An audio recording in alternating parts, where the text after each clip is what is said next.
Hey, it's Jeff Walker, and a few days ago I met with an orthopedic surgeon, and he told me I was going to need knee surgery.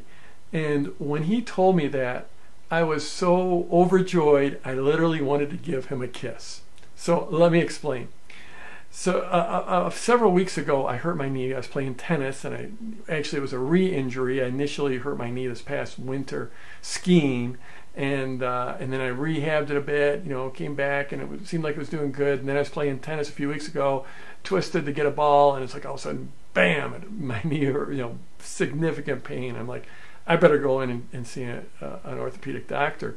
So I went in, and he did a little quick a manipulation of my knee, and gave me a diagnosis that was far worse than I could ever imagine. He said, I think you have a torn ACL. So for anyone who knows anything about knees, an ACL injury is just one of the worst injuries you could possibly have to your knee. Typical rehab is like 6 to 9 months.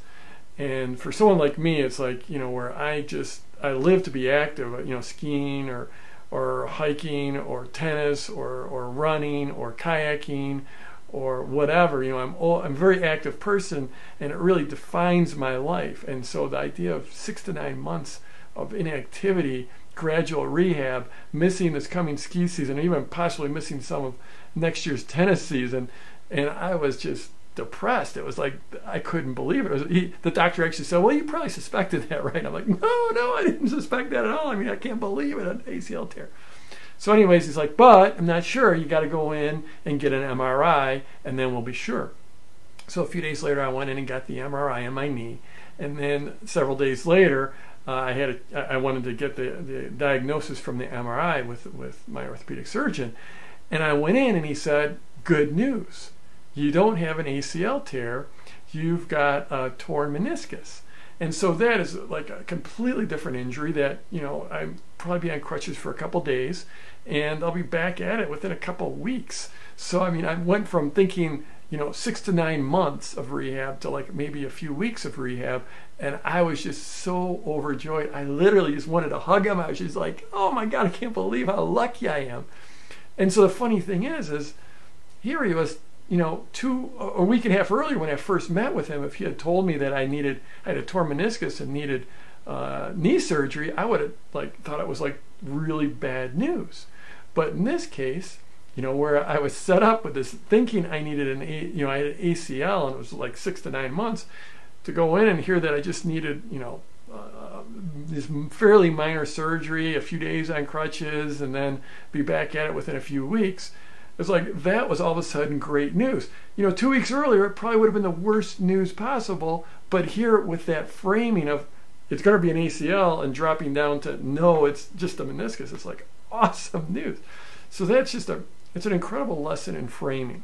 And framing is something, as business people and marketers, when we're trying to sell our stuff, we'll often, frame stuff. We'll frame the argument. This isn't a cost, it's an investment, is a classic one.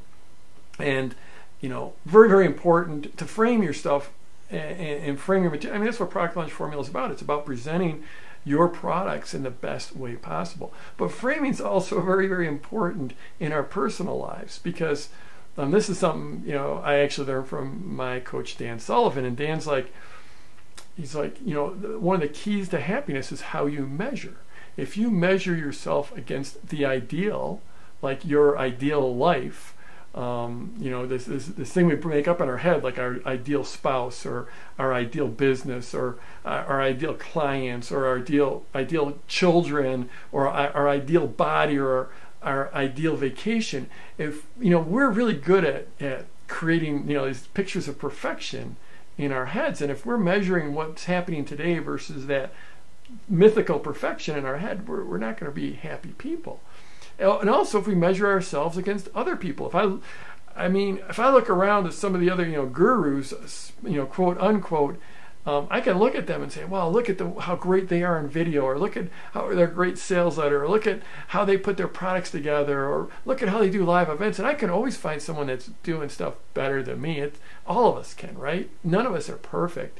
And so if we measure against either the ideal or measure against some other person, then we're setting ourselves up to be unhappy. If instead we look at our lives and we measure against where we've come from, where we were, what our progress has been, then we're setting ourselves up to be happy. It's that simple. So you got to pick what you're going to measure against. And I'm trying to be the best me, and I'm trying to be a better me than I was yesterday or last week or last month or last year.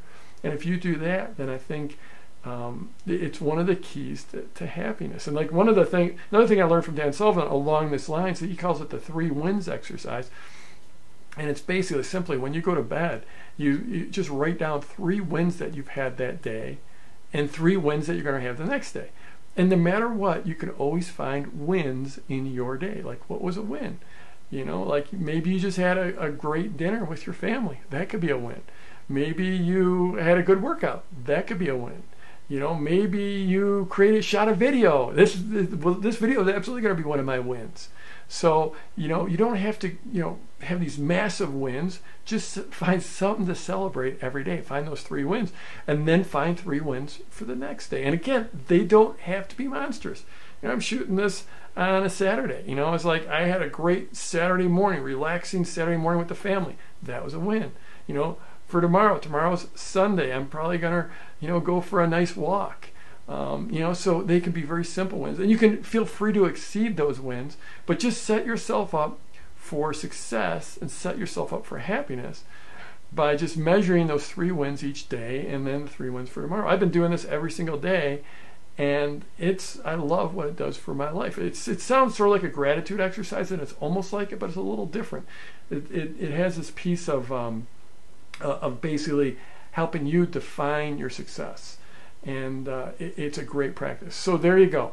A little bit of framing, a little bit of me whining about my upcoming knee surgery, and 3 wins. So scroll down in the comments. I would love to hear about your 3 wins for today, or 3 wins that you plan for tomorrow. If you're watching this video anywhere besides on my blog, just type in jeffwalker.com, go over there, subscribe. I release these videos pretty much every week, and would love to have you join my list so I can send you notices of them. Hit that Facebook like button, because we all like to get likes. And scroll down and join the what do they call it, the conversation down below in the comments.